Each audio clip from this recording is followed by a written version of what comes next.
So it's 6 o'clock. I'll call the meeting to order for the Town of Cohasset Board of Public Health, October 4th, 2023. This is a virtual Zoom meeting, and per Massachusetts general law, all votes will be by roll call vote. Those at home may link up with the website connection on the email at the town website. So those present, Marcia Lewis. Here, present. Elizabeth Kirkpatrick, Elizabeth Kirkpatrick, present. Paul Schubert, present. So we are in the meeting. Although the agenda is short, there's going to be a couple of things that the chair did not see in advance that we'll be discussing a little bit later. We may move that up to behind the third item, but we'll start off with the pool regulation. So the pool regulation discussion, it came up, I think, about a month ago or so. There was a discussion regarding whether the need to add an amendment to the pool regulations, which now do not allow a covered pool to be allowed without a fence. Right now, pool regulations require a fence around any pool that's in the town. So I'll just turn it over quickly to Pam Fahey about that. Thank you. So yeah, the background is residential pools under the state building code are supposed to have a fence around them. But there was an exemption at one point that said if you can get an automatic cover, you don't need to have a fence. But it started to be clear that that was problematic because sometimes the pool covers don't necessarily work. And so local boards of health stepped up and adopted regulations to kind of cover that exemption. And so it's really important because, you know, accidental drownings are really like the leading cause of death for, you know, little kids between ages of 1 and 4 years old. And the impetus in Cohasset was there was a pool whose automatic cover broke and it was stuck in the open position. And so when you look at our neighbors, the town of Hingham's had this regulation for several years. We actually use their existing regulation as a template for us to use to write our own regulation. And this is supposed to cover for when a automatic pool cover breaks, or potentially when we lose electricity and it can't be closed, or somebody just simply forgets to close it. So that's really it. So rather than making an exemption, the whole point of this was what we purposely wanted to make sure that people with automatic covers have fences so that everybody has them. And so you don't have to rely on technology to keep people safe. And then one other thing, coincidentally, I mean, Amy relayed an anecdote that this past week, a representative from a pool company just happened to come into the buildings and inspections group, and she noted that we had this policy, and she was actually praising it, saying, you know, they don't always work, and it's a really good idea to have this type of regulation in place. So that's it. That's the main summary. And that was addressed in September of last year, correct? Right. And so we didn't make it people who already had them go back and put up fences, but it was like going forward from September 2022 forward, everybody had to have a fence. Any questions from the board?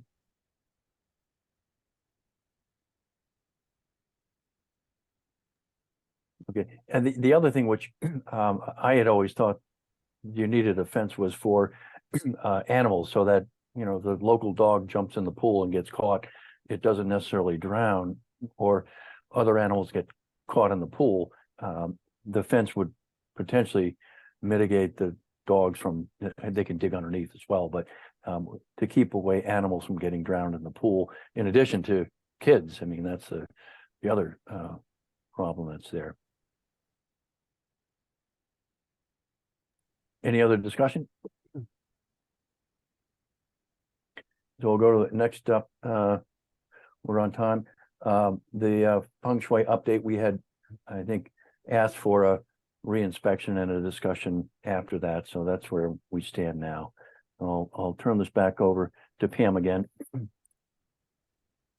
So, I do inspections with Brian Flynn. Brian's somebody who has 40 years of experience doing restaurant inspections. He used to be the health director in the town of Norwell until he retired. I think he's been contracted by Cohasset for, I don't know, 8 years maybe or something like that. So he's got a lot of experiences and he knows all the restaurants very, very well. So I was out sick last week and I had Brian go back out because he had done the initial inspection with me about a month ago. And so I went and had him do the reinspection to see if anything changed. And basically he said, no, it was pretty much more of the same. So I'll share my screen. Can everybody see that? Yes. Okay. So these first two pictures, these are underneath the sushi bar. Like this is like underneath the hand sink. And you can see there's more filth under here. And there was like a live roach spotted underneath here. And these boxes were in the area where there's like syrups are kept and like soda syrup. And again, a live roach was found underneath there. And this is a barrel. It's just more, it shows more grime on the floor. And again, a live roach was spotted. And the plungers are located beneath the 3-bay sink, just more filth and roaches. Same with this one. And this is a shelf above the 3-bay sink. And Brian actually just lifted his camera up and took a picture. And this is like evidence all along here of like roach bodies and stuff. And this was actually a pan, a big, huge pan. And this is just kind of like squashed roaches on here. Somebody put Raid. This is leaning right up against a flour bin. And that's terrible. You never store chemicals right near food. This is part of like the grease trap area. It's kind of hard to see, but this black cook under here, it's just all black grease. Same here, it's the same area. It's just a lot of built up filth and oil and grease. Each one of these is just a close-up. You can just see there's a live roach inside this hand sink. There's roach right there, and there's one there. Stop this.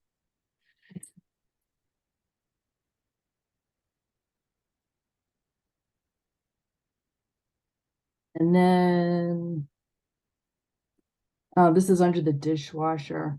And I guess at some point they did have this power washed, but still, it's still live roaches under here. There's another one of those pest strips with dead roaches on it. And then finally, this one is awful. It's like a live roach and it's got like this pupa thing hanging out of it. So it's about to give birth to more roaches. So this is a very active roach infestation still currently going on. Oops. So let me go back here, stop sharing. So it's not good. It really, really needs a deep cleaning, and after deep cleaning, it needs to be fumigated to really get rid of all these roaches. It's not a good situation. So I'll open it up to the board. There's the inspection form, which you can review. I believe there are about 10 separate violations or observations and sanitary code violations. But I'll open it up to the board. Marcia? I mean, I think there was discussion in the email stream of asking them to shut down. And then proceeding with the deep cleaning and the other things that Pam mentioned, and I'm certainly in favor of that. And Elizabeth? Yes, I'd also further like to address the fact that there's residential use pesticides in place of business where really residential pesticides are only allowed to be in use in personal homes and not in places like schools or where people are employed. It has to be by a licensed contracted professional. I concur. Yeah, I mean, there are clear regulations from the point of view of the state and federal level with pesticides in any food preparation and restaurant or food processing. There are clear reasons for that. I mean, you can't get pesticides in your food. I mean, that's pretty straightforward, in addition to having it right next to the flower bin. I think this is the round 2, at least, that we've seen. I would almost say blatant disregard for the recommendations of the Board of Health regulations, and their inspection failed again. We have a situation where the public health is at risk for lots of reasons, not just the filth, but pesticides in food and the roach infestation. I think I've met my limit. I'm not sure what everyone else thinks, but I mean, I think at this point, I'd probably ask for a motion for, I think, shutting it down for a deep clean and a roach infestation fumigation. What do people think? I agree.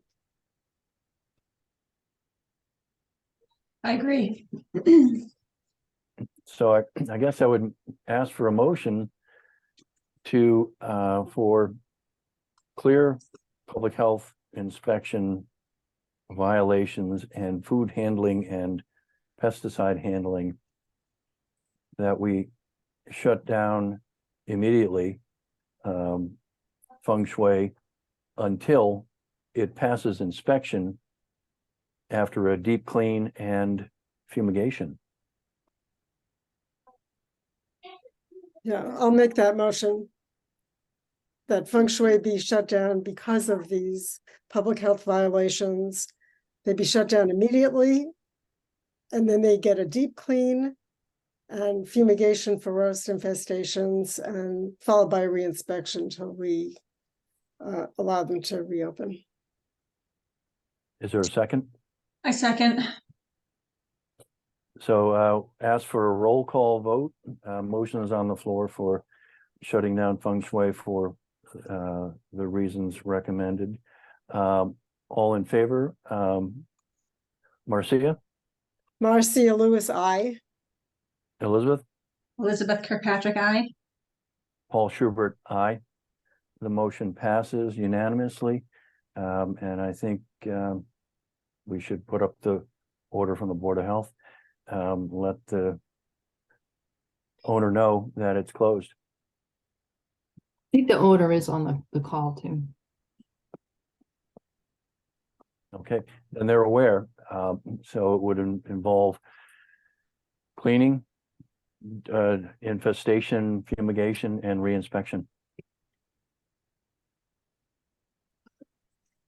Was the pest management plan ever presented to you? We had discussed it in the last meeting or the last hearing. I did forward it to you guys. It was very simplified. It just said it was going to be like daily cleanings and a deep clean. I think John might want to probably read speak. it. Thank you. Can we have everything set up and do it on a Monday?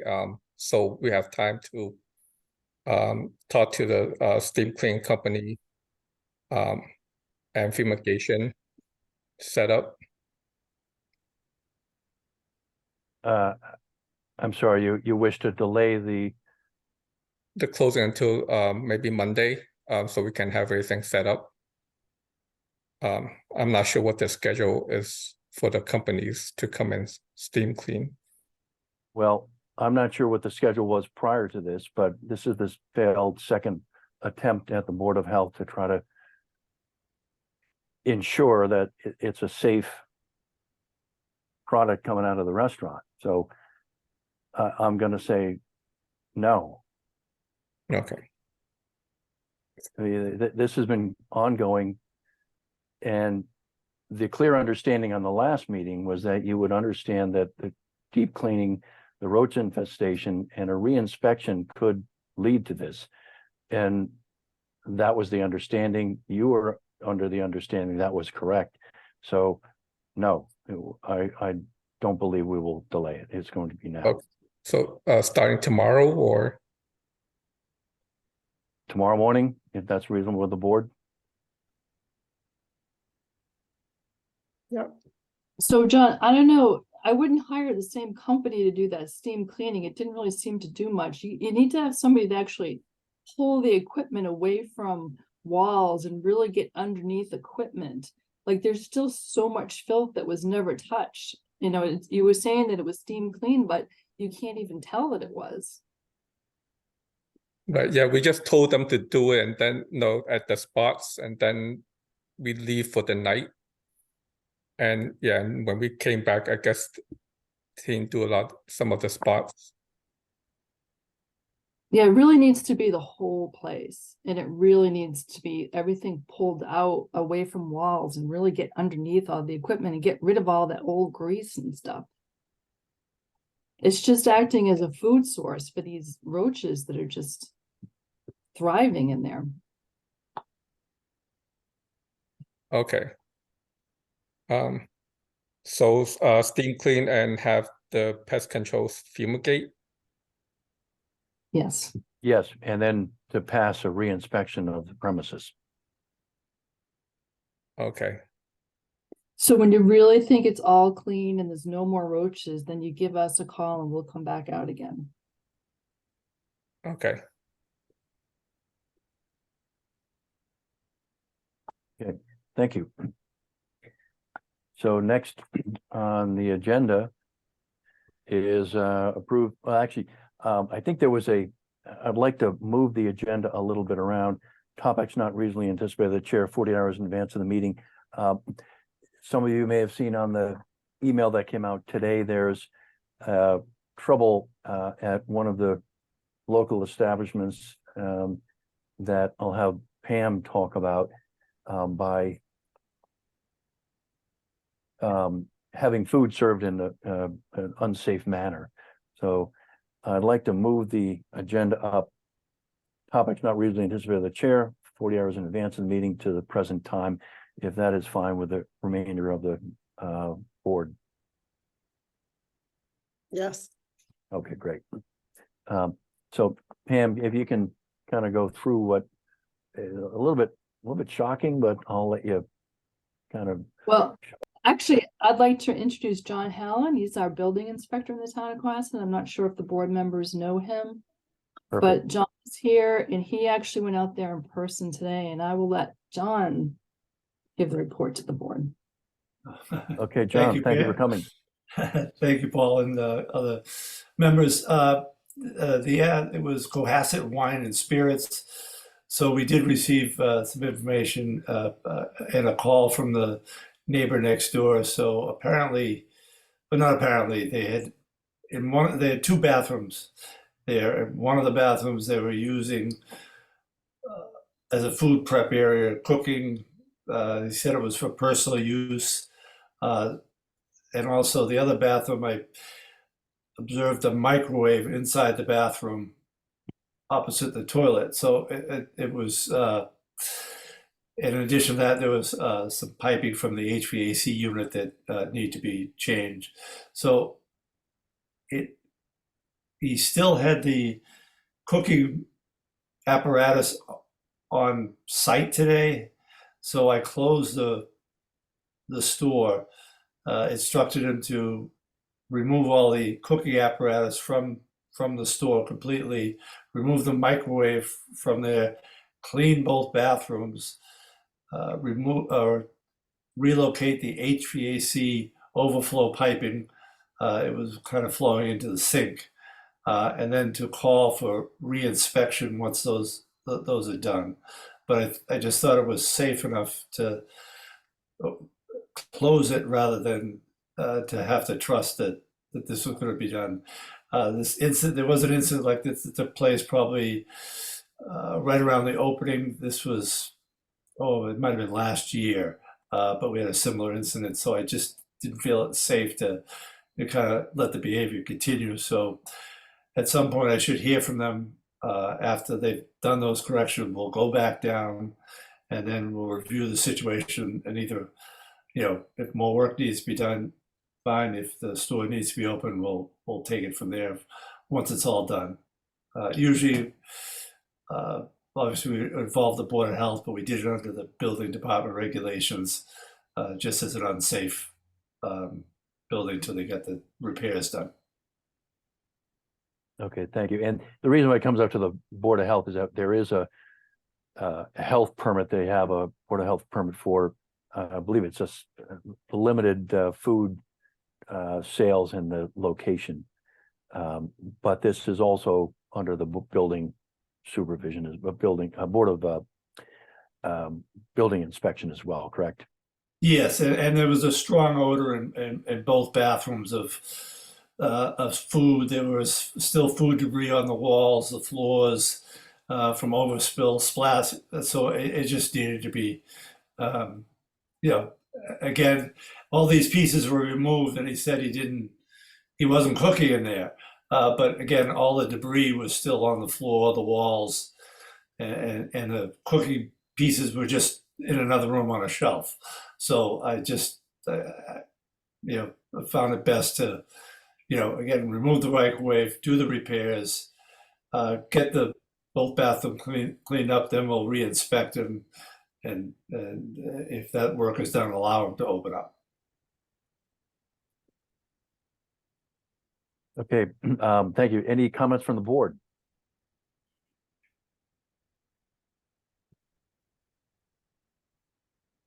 Okay, thank you. So I think at this point it'll go through the building inspection and then it'll come back to the Board of Health if they do want to sell any items from food preparation point or food items. Yes, I believe their permit was selling like bags of chips or prepackaged stuff. So not for any food prep in any way. Okay, great. Well, thank you for doing that. It's a little bit unusual, but appreciate your work. You're welcome. All right. The other thing that appreciate. Does anybody have any comments or any discussion on that? Okay, great. Thank you. Appreciate it. We'll probably hear back when it opens back up and they apply again for a recurrence of the permit. Thanks. Yep, I'll follow up with Pam just on my next inspection after that and keep her posted. Great. Thanks. All right. Yeah, thank you, John. Thanks, Pam. Thank So you. the other thing under the topic not reasonably anticipated by the chair 40 hours in advance, the Nobel Prize was awarded on Monday in medicine and physiology and/or medicine to the development of the messenger RNA vaccine, which I thought was pretty wild, very interesting, novel technology that's been around since the late 60s, and there's a Nobel Prize winners from that. So Wow. I was excited about that. So, and I think the next thing up is approve the minutes of September 5, 2023. Did everyone get a chance to review them? Yes. And ask for a motion to approve the minutes from September 5, 2023, Town of Cohasset Board of Public Health. I move to approve the minutes from September 15th meeting of the Cohasset Board of Health. Is there a second? I second. All in favor, roll call vote. Marcia Marcia Lewis, I. and Elizabeth Elizabeth Kirkpatrick, aye. and Paul Schubert, aye. The motion passes unanimously. next up, next meeting date, is there any time that's not good? We could do, let me bring up the calendar.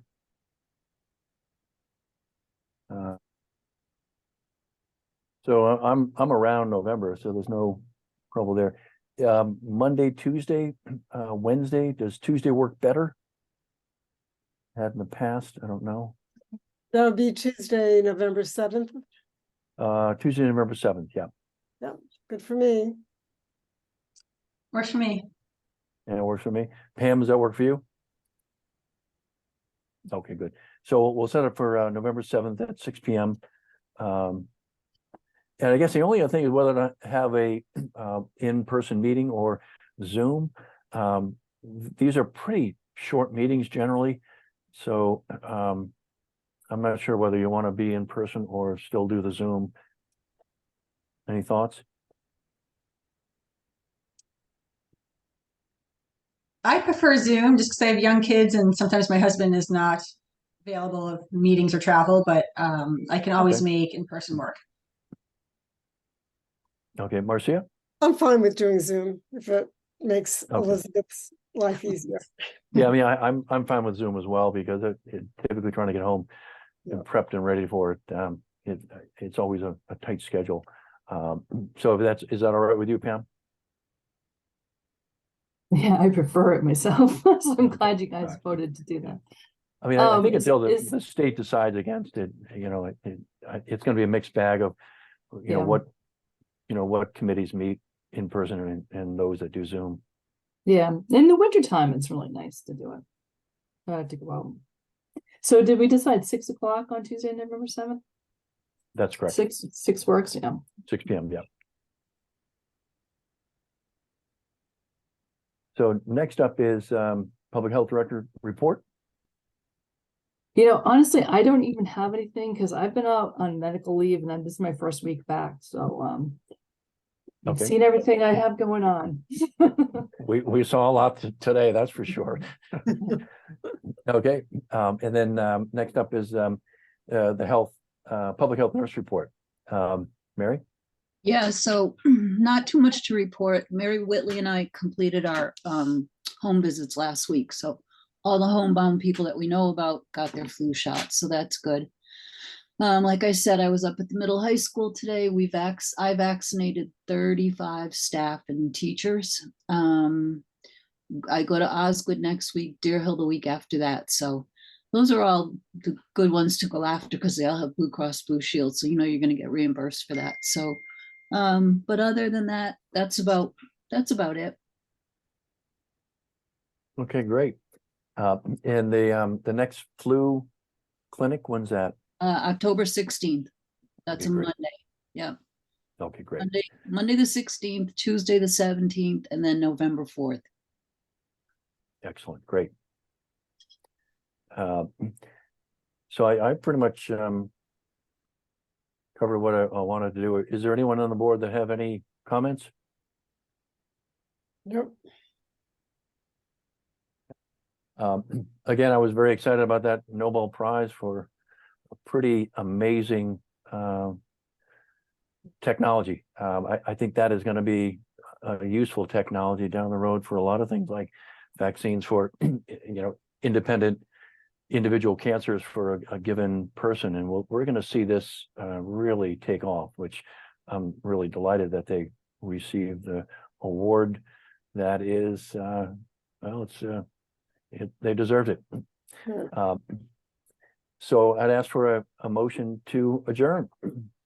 I'll make a motion to adjourn. I second. All in favor, roll call vote. Marcia, Marcia Lewis, I. Elizabeth, Elizabeth Kirkpatrick, aye. and Paul Schubert, aye. And motion passes. Thanks for attending, and we'll see you next month. Okay, thank you all.